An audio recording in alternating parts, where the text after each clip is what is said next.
Hello guys, welcome back to my lessons. Today we'll be talking about Euclidean geometry, which is mathematics, and this topic talks about the sizes of angles as well as length.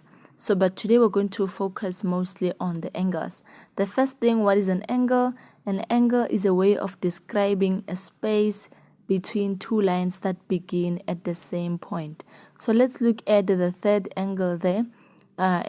So there's A there at A there's a line starting at A going diagonally, and there's another line starting at point A, which is a horizontal line. So the space between those two lines, that is called an angle, as well as the back of the angle that we just talked about, that is another angle, right?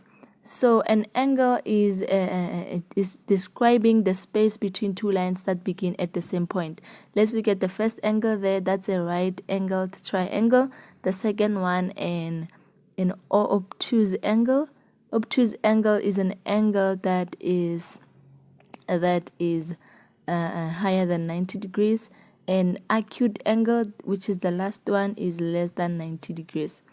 So an angle is measured in degrees using a protractor, but in this topic we don't use a protractor. Instead, you use resins to give the sizes of angles, and these angles are not drawn to scale. So if you use a protractor, you're most likely to get it wrong. So you're going to use the reasons that I'm going to talk about after this. Angles can be measured anywhere between 0 degrees to 360 degrees. It is possible to estimate angles. Okay, let's move to the reasons that I talked about. So what does these reasons have to do with the topic of Euclidean geometry? So these reasons, somebody out there came up with these reasons. They proved, for an example, look at this picture here. Here's a triangle. The person proved that all the angles inside a triangle, they are equal to 180 degrees. Yes, we have different angles, we have different triangles, but in all the triangles, when you add the angles, they are equal to 180 degrees. I'm talking about interior angles, not the outside angles. Okay, so the reason is interior angles of a triangle. So that's one of the reason that we have. So if they say angle O is 34 and angle J is 68, what is angle Y? So you're going to say 180 degrees minus 68 minus 34, and you find the answer, that is angle Y.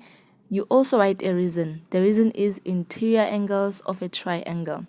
So this person proved a lot of things and came up with reasons like this, interior angles of a triangle. These are the reasons you're going to use to find the sizes of the angles. You don't create your own reason. That's why it's important to know most of these reasons. So in this topic, I have written a lot of reasons, and it's important to know at least most of them. Sometimes you might find out that you forgot one reason. There's 100 ways or many ways to kill a cat, so you can always use other reasons to find the sizes of angles. So let's look at the first reason, which is tan-chord theorem. So tan-chord theorem, this is how it looks on the first shape there. There's a tangent, this line outside the circle, touching the circle at only one point, and we have a triangle.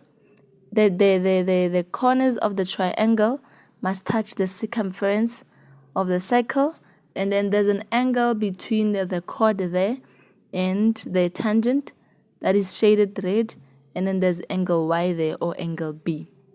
So these two angles, they are equal. The person who came up with these reasons proved that these angles are equal. So should you see this shape anywhere in your question paper, always know that that angle there, that is shaded red, and that angle there at B, they are equal. If they give you the angle they shaded red, they say that it's 60 degrees. What is angle B? Angle B is also 60 degrees. What is your reason? Your reason is going to be tan-chord theorem in brackets. Okay, let's move to another reason. Opposite angles of a cyclic quad. Opposite angles of a cyclic quad. So what is a cyclic quad? A cyclic quad is a quadrilateral inside a circle. All the corners of the shape, they are touching the circumference. So the opposite angles, which is angle A, angle C, they are equal to 180 degrees. So if angle A is 100 degrees and they want angle C, you're going to say that angle C is equal to 80 degrees. The reason being opposite angles of a cyclic quad. Same as D and B, they are equal to 180 degrees. So let's move on to another reason. Another reason is angles subtended by the same arc. So let's look at this picture here. That's an arc. It's subtending two angles there at green and at purple. So if there at green is 60 degrees, it means that there at purple is going to be 60 degrees. Reason being what? Angles subtended by the same arc. So should you see this picture in your question paper and you want the angle there shaded purple, you're given the angle there at green, you are at liberty to use the reason angles subtended by the same arc. So let's move on to another reason. Opposite angles equal sides. So you use this reason when you have a triangle that is an isosceles triangle. The base angles of an isosceles triangle are equal. So angle X there and angle Y are equal. If you're given angle X as 40 degrees, they're asking for angle Y. Angle Y is also 40 degrees. Reason being what? Opposite angles equal sides. Do not create reasons for yourself. Take the reasons from here and find the sizes using these reasons, right? Look for these shapes in your questions. So another reason, angle at the center is twice the angle at the circumference. Angle at the center there at C is twice the angle there at A. So it means that if A is 50, the angle there at C is going to be 100. So now, since the angle there at C is 150 degrees, what is the angle at A? Angle A is half of 150. So this one comes in different shapes. It can come like this shape here, or these two shapes here. So it's like two angles subtended by an arc, but another one is at the center, another one is at the circumference. Not like that one angle subtended by the same arc. Look at that shape there. They are subtended by the same arc to where? To the circumference, all of them. But look at this one here. They are subtended by the same arc. Another one to the center, another one to the circumference. So when you want to use this reason, look for this kind of shapes in your question paper. Another one, we have exterior angle of a cyclic quad. So a cyclic quad, we talked about it. It's a quadrilateral inside a circle, all the corners at the circumference. So a line extending from the shape, it's going to form an exterior angle. So exterior angle, that exterior angle is equal to the opposite interior angle. It's equal to that angle there at C. So you can use this reason to say if you're given there at C, you're given 60, and then they're looking for the exterior angle, you can say that the exterior angle is equal to 60 degrees, reason being exterior angle of a cyclic quad. The next reason, exterior angle of a triangle. So exterior angle of a triangle is equal to the sum of the opposite interior angles. For an example, look at this picture here. We have 60 degrees there, 40 degrees down here. When you add those two angles, they are equal to the exterior angle. So the next thing, we have angles in a semicircle. So a semicircle, angles in a semicircle, you need to have a circle like this picture and you need to have a triangle, and then you need to have the center there, and then this triangle needs to be in the semicircle. So that that angle there at the circumference, that is 90 degrees. So if you are looking for the angle there at the circumference, that is 90 degrees. We have 10 perpendicular to radius. If you see a tangent and you see a radius, I think you will be told in the statement that the tangent is perpendicular to radius. To always know that the angle on the sides, those are 90 degrees. So let's move on to these reasons that you should have known from grade 10 perhaps. We have vertically opposite angles. This is what vertically opposite angles looks like. This angle on this side is equal to this angle. This angle on this side is equal to this angle. And then again we have angles on a straight line. So if a straight line like this is equal to 180 degrees, now if you have angles and then we have 115 this side and x this side, you're looking for x, you're going to say 180 minus 115, and then you're going to find x. Always write a reason. A reason is angles on a straight line. Don't create your own reasons. Don't come up with your own reasons. We also have interior angles of a triangle. Interior angles of a triangle, that's the one we talked about, that they all sum up to 180 degrees, right? So let's talk about equilateral triangle. Equilateral triangle means that all the angles inside a triangle, they are equal. So you would find out that you have a triangle which is an equilateral triangle, and then if the first angle is 60 degrees, so it means that all the angles are 60 degrees. And so they will tell you in the statement that perhaps ABC is an equilateral triangle. So that's when you can use the reason. But if you were not told, you cannot use this reason, because then you haven't been told. So the next reason is co-interior angles and corresponding angles, as well as alternate angles. These reasons, you only use them when you see parallel lines. So I think you know this one.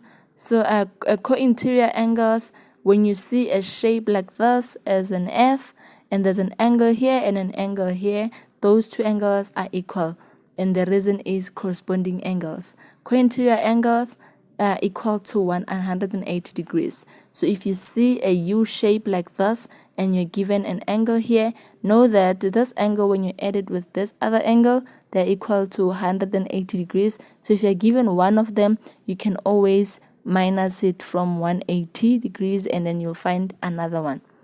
Alternate angles, when you see a Z shape, you will be perhaps given this angle and you're not given another one. They are the same, they are equal, provided that they are parallel lines. When you're looking for the size of another angle, write the same angle with the reason alternate angles. Make sure you write the parallel lines after the reason. You write corresponding angles. For an example, AB is parallel to CD. So let's move on to the questions. So the questions say that in the diagram, A, B, C, D, and E are points on the circumference of the circle, such that AE is parallel to BC. So once you see parallel lines, know that those reasons that requires parallel lines are going to be used. BE and CD are produced. They meet in F. GBH is a tangent to the cycle. When you see a tangent, know that the reasons that have to do with the tangent, like Tancourt theorem, tangent perpendicular to radius, might be used. We have B1, which is 68 degrees, and we have angle F, which is 20 degrees. Determine the size of each of the following. E1, where is E1? E1 is equal to, is 2 marks. It's easy to find. So E1 is 68 degrees, reason being tan chord theorem. Because look at a triangle AEB or ABE. That triangle, all the corners are touching the circumference, and we have a tangent there, so that angle is equal to E1, reason being tan chord theorem. And then the second question, B3. B3, where is B3? Here is B3. B3 is also 68 degrees, alternate angles. AE, line AE is parallel to line BC, and then you close the bracket. Because there's a Z there, there's a Z there, AEBC, that's a Z there, and then we have parallel lines. And let's look at the next question, D1. Where is D1? D1, how is D1 related to B3? That is an exterior angle of a cyclic quad. As you can see that BEDC, that's a cyclic quad, all the corners are touching the circumference, and then we have an angle there, D1, which is an exterior angle, is equal to the opposite interior angle.